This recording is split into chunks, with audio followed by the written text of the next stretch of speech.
The file link in IE looks like this. File like this. Probably is /. Anyway, but there's an issue. Sometimes it doesn't open even in IE. For other browser probably doesn't work, but in IE it should work. So I'm facing this kind of problem that in IE 11 just display the blank page, cannot connect. Okay, so apparently it will open the blank page, but what's the solution? I'm going to share you. So this is the one I found. It does work.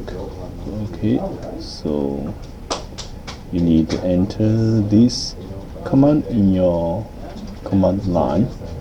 Okay, not sure why it broken, but in my recent Windows 7 doesn't work for me. Okay, thanks.